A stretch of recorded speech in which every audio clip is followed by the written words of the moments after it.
आप सभी का स्वागत है हमारे चैनल पर। जैसा कि आपको पता है, इस क्लास 12 और 10th क्लास के प्री बोर्ड हो रहे हैं स्कूलों में। तो आज स्कूलों में रसायन विज्ञान का प्री बोर्ड हुआ है, जो कि बहुत सरल पेपर आया है।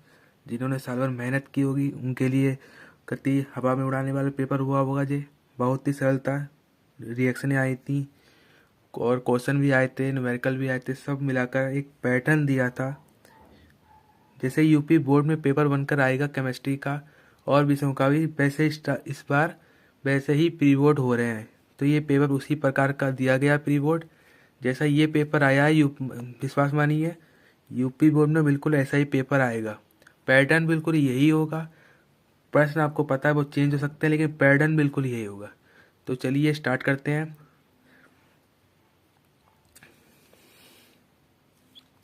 इस पेपर का कोड 347 है और BCH कोड है। रसायन विज्ञान का पेपर है।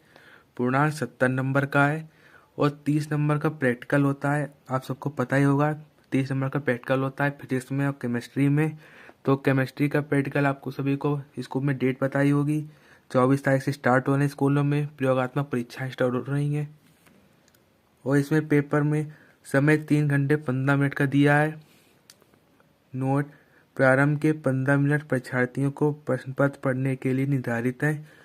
तो और ये पेपर भी आपको ट्रांसलेट मिलेगा। जो हिंदी में वो इंग्लिश में लिख कर आएगा। आपको सारे पेपर इंग्लिश में मिलते हैं और हिंदी में, दोनों में मिलते हैं, खाली इंग्लिश और हिंदी को छोड़कर। निर्देश दे रखे हैं। सभी प्रश्न अनिवार्य हैं। प्रत्येक प्रश्न के निर्धारित अंक उसके समक्ष दिए गए हैं। जो प्रश्न आपको दिए होंगे उसके सामने अंक भी होंगे कि ये प्रश्न कितने अंक का है, कितना करेंगे तो कितने नंबर मिलेंगे। दूसरा दे रखा है गणनात्मक प्रश्नों में गणना के समस्त पद दीजिए। और तीसरा दिया है प्रश्नों के प्रासंगिक उत्तर लिखिए। जो प्रश्नों के उत्तर वो लिखने हैं। जहां आवश्यक हो रासायनिक समीकरण दीजिए। तो उनका कहने मतलब है, यदि आपको क्वेश्चन में पूछी गई कोई चीज है, आपको लग रहा है कि इस प्रश्न में उत्तर में समीकरण देना जरूरी है, तो आप समीकरण लिखिए। आगे सब इंग्लिश में दे रखा है। पहले MCQ दे रखे हैं। लिखा है इस प्रश्न के प्रत्येक खंड में 4 विकल्प दिए गए हैं। सही विकल्प चुनकर उसे अपनी उत्तर पुस्तिका में लिखिए। यानी MCQ दे रखे हैं। तो पहला इन्होंने दे रखा है, 1 मोलर जलीय विलयन में विलय का मोल प्रवाह होता है। ये आपका न्यूमेरिकल दे रखा है। आप इसको हल करेंगे तो आपको आंसर 0.018 मिलेगा। एक नंबर में MCQ। दूसरा आपको दे रखा है, निम्नलिखित में से कौन एक्टिनाइड नहीं है। तो आपने DOF ब्लॉक जो चैप्टर पढ़ा होगा उसमें आपने पढ़ा होगा कि टिर्बियम नहीं है एक्टिनाइड। आप सभी को पता होगा कि एक्टिनाइड वह तत्व होते हैं जो 90 से 103 नंबर परमाणु संख्या के बीच में जो होते हैं वो एक्टिनाइड होते हैं। और टिर्बियम है 65 नंबर पे होता है, तो ये टिर्बियम नहीं है एक्टिनाइड। आप ये लगाए आएंगे तो 1 नंबर आपको मिल जाएगा। दूसरा दे रखा है, निम्नलिखित में से कौन अनुचुंबकीय है तथा चतुष्फलकीय ज्यामिति का होता है। तो आप इसको जब हल करेंगे तो आपको तीसरा आंसर सही मिलेगा। NiCl4 2- ये आपको मिलेगा। दूसरा दे रखा है, बेंजोइल क्लोराइड का अपचयन। आपको बेंजोइल क्लोराइड का अपचयन H2 से कराना है पैलेडियम BaSO4 की उपस्थिति में के साथ होने पर बनता है। तो आपको क्रिया कराकर आपको देखना है क्या बनता है। तो आप देखेंगे बेंजल्डिहाइड बनेगा। इसका पहला सही है, बेंजल्डिहाइड सही होगा। दूसरा दे रखा है, पांचवा दे रखा है, हिंसबर्ग अभिकर्मक है। तो इसमें हिंसबर्ग अभिकर्मक कौन से हैं? बेंजीन सल्फोनोइल क्लोराइड है, ये सही है। दूसरा, हिंसबर्ग आप अभिकर्मक आपको कहाँ मिलेंगे? इसका उपयोग होता है, आपको पता होगा कि प्राथमिक, द्वितीयक और तृतीयक अमीनों के बीच अंतर करने में हिंसबर्ग अभिकर्मक का उपयोग होता है। आप लोगों ने अगर पढ़ा होगा तो आपको पता होगा। छठा दे रखा है, जल में विलय विटामिन है। ये तो बहुत सरल ही है, आपको पहले से ही पता होगा कि विटामिन C सही होगा इसका। क्योंकि आपको पता है विटामिन B और C जल में घुलनशील होते हैं। दूसरा दे रखा है राउल्ट के नियम को समझाइए तथा इसके महत्वपूर्ण अनुप्रयोग को लिखिए। तो आपको राउल्ट का नियम लिखना है, उनके अनुप्रयोग लिखने हैं। यदि आपको नियम आता है तब भी लिखिए, 1 नंबर मिलेगा। दोनों आते हैं तो 1+1 2 नंबर आपके बनेंगे। आपको छोड़कर तो कुछ भी नहीं आना है। दूसरा है कारण सहित स्पष्ट कीजिए कि संक्रमण धातुएं असामान्य रंगीन यौगिक बनाती हैं। आपको 2 नंबर में ये सवाल दिया है। तीसरा आपको यौगिक का आयुपेशी नाम लिखना है। पहला का नाम देखिए आपको हो जाएगा हेक्सामाइन कोबाल्ट थैल्ड मोनोसेना, ये होगा चैप्टर इसका आयुपेशी नाम। दूसरा आपका हो जाएगा ऑस्ट्रिया ट्राइसा ऑक्सीलेटो क्रोमेट थैल्ड, दूसरे का ये होगा। ये भी 1-1 नंबर में आपको। चौथा दे रखा है एल्किल क्लोराइड की जलीय केओज से अभिक्रिया होने पर एल्कोहल बनता है, जबकि एल्कोहलिक केओज की उपस्थिति में एल्कीन मुख्य उत्पाद के रूप में प्राप्त होती है। समझाइए। तो आपको क्वेश्चन समझ के समझाना है और 2 नंबर आपको मिल जाएंगे। तीसरा आपको मिला है 1 मोलर विलयन की अपेक्षा 1 मोलर विलयन की अधिक सांद्रित क्यों होता है।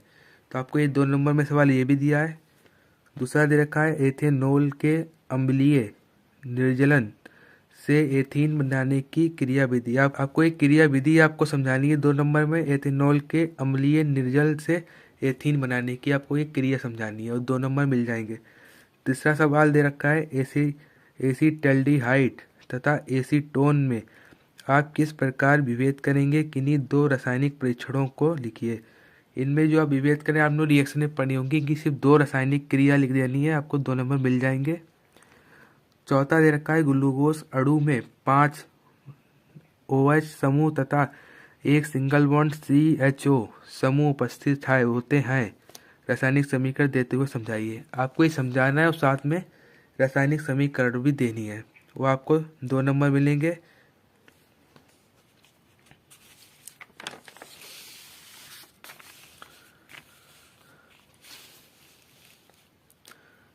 चौथा सवाल का पहला सवाल आपको 3 नंबर में न्यूमेरिकल दिया है, आप इसको पढ़िए। न्यूमेरिकल है, बहुत सरल, हल कीजिएगा। दूसरा दे रखा है संक्षारण क्या होता है, किसी धातु के संक्षारण को रोकने के लिए किन्हीं 2 विधियों का उपयोग कीजिए। संक्षारण आपको ने पढ़ा होगा, तीसरे चैप्टर में होगा। ये आपको 1 नंबर में खाली क्या होता है ये समझाना है। और ये अब आगे की 2 विधियां जो लिखनी है वो 2 नंबर में। केमिस्ट्री के पेपर में हर प्रश्न करना है, कोई छोड़कर नहीं आना है, जितना आता उतना करके आइए, क्योंकि ये जितना करेंगे उतने नंबर तो मिलते हैं। तीसरा भी आपको न्यूमेरिकल है, किसी रासायनिक अभिक्रिया की आणविकता तथा कोटि में अंतर को स्पष्ट कीजिए। ये आपको 1 नंबर में है, आप 2 लिखिए अंतर, आपको 1 नंबर मिल जाएगा। फिर न्यूमेरिकल है प्रथम कोटि की अभिक्रिया के अर्ध आयु काल के लिए व्यंजन प्राप्त कीजिए। ये आपको 2 नंबर में न्यूमेरिकल दे रखा है।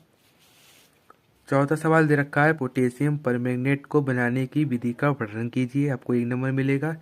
दूसरा दे रखा है लेंथेनाइट अंकुचन पर समुचित टिप्पणी लिखिए, ये आपको 2 नंबर में टिप्पणी मिली हुई है, 3 नंबर का सवाल है।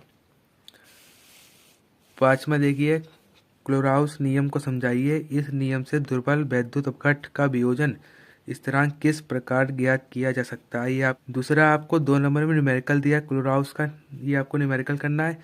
आप समझिएगा कि यूपी बोर्ड में इस बार क्लोराउस का एक न्यूमेरिकल आना ही आना है, और आपको प्रथम कोटि से भी आपका एक न्यूमेरिकल आना है।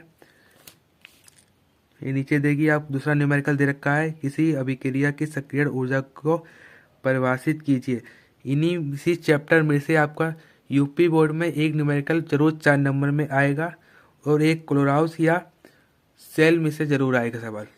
अब लिख कर रख लीजिए, आपका सवाल आएगा, आप न्यूमेरिकल जरूर लगाए, तीनों चैप्टर के एक ना एक सवाल जरूर आएगा। तीसरा दे रखा है आपको कारण सहित समझाइए कि NiH2O6 2+ का विलयन हरा रंग का होता है जबकि विलयन रंगीन होता है। आपको इनके निकाल देने हैं, रंगीन रंगीन सब निकालना है, उसके बाद आपको समझा देना है कि कौन सा रंगीन हरा रंग का है जबकि कौन सा रंगीन है।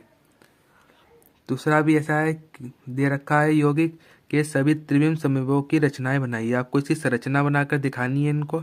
2+2 की क्वेश्चन है आपके।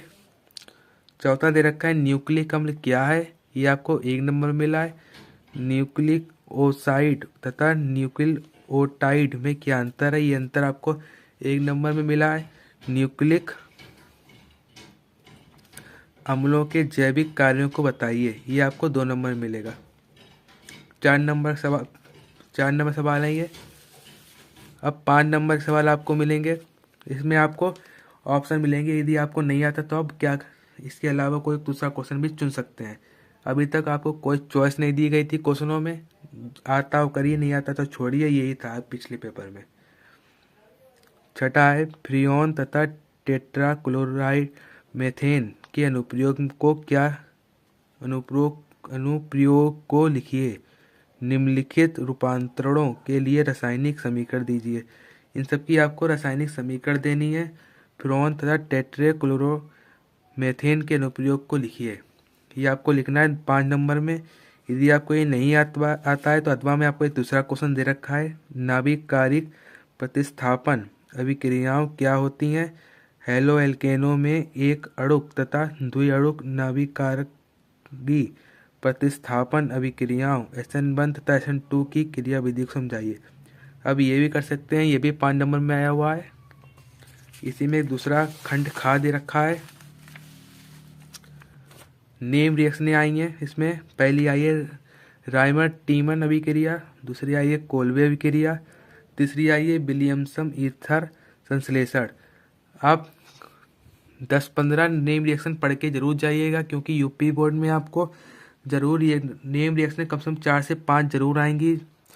कैनी जारो हो गई, वुड्स फिटिंग, ये बहुत सी क्रिया ऐसी हैं जो यूपी बोर्ड में आती ही आती हैं। तो आप पढ़िएगा, मेरी बात आप ध्यान समझिएगा, मैं सच कह रहा हूँ। यदि आपको ये क्रिया नहीं है, पहले तो क्रिया आनी चाहिए, अगर नहीं आती तो दूसरा अथवा में क्वेश्चन दे रखा है, एल्कोहल बनाने की हाइड्रोबोरोन ऑक्सीकरण अभिक्रिया को समझाइए। निम्नलिखित रूपांतरणों के लिए रासायनिक समीकरण दीजिए। अब इनकी रासायनिक समीकरण देनी है, 5 नंबर में है।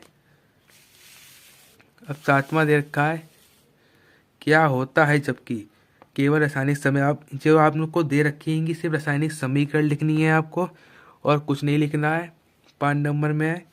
अथवा में आपको दे रखा है निम्नलिखित को, ये भी नेम रिएक्शन आपको दे दी। कैनिजारो अभिक्रिया, एल्डोल संघनन, इटार्ड अभिक्रिया। 5 नंबर में है ये सब। खंड खा 7वें में दे रखा है, निम्नलिखित रूपांतरणों के लिए रासायनिक अभिक्रिया की समीकरण लिखिए। मेथेनेमीन से एथेनेमीन। आपको इससे बनाकर आपको ये अभिक्रिया, आपको इससे बनाने की समीकरण लिखना है आपको 5 नंबर में। आपको ये रासायनिक अभिक्रिया लिखकर दिखानी है 5 नंबर में। यदि नहीं आती है तो आपको अथवा में दूसरी दे रखी है, निम्नलिखित साइज और नेम रिएक्शन दे दी हैं। ग्रेवियल थैलीमाइड संश्लेषण, युग्मन अभिक्रिया, कार्बिल एमीन अभिक्रिया। मैंने अभी पहले इसी 2-3 मिनट पहले ही कहा था कि 10-15 नेम रिएक्शन जरूर आती हैं यूपी बोर्ड में। आप इसी पेपर में देख लीजिए, 1 2 3 4 5 6 7 8 9 नेम रिएक्शनें दी हैं प्री बोर्ड में। तो यूपी बोर्ड में भी ऐसे ही रिएक्शनें आएंगी, तो आप नेम रिएक्शनें जरूर पढ़ कर जाइएगा, आपका पेपर पूरा फंसेगा। इसके बाद में जब आपका केमिस्ट्री का पेपर होगा, उससे मैं 3 से 4 दिन पहले मैं एक 1 शॉट वीडियो डालूंगा, जिससे आप पढ़ जाएंगे तो आप 70 में से 50 नंबर आप ला सकते हैं, यदि आप मेहनत करेंगे। मेरी वीडियो 1 शॉट में डालूंगा केमिस्ट्री की, तो आप पढ़कर देखिएगा। धन्यवाद। यदि आपको मेरी ये वीडियो पसंद आई हो तो लाइक कीजिएगा, सब्सक्राइब कीजिएगा, कमेंट कीजिएगा और शेयर कीजिएगा। मिलते हैं अगली वीडियो में। धन्यवाद।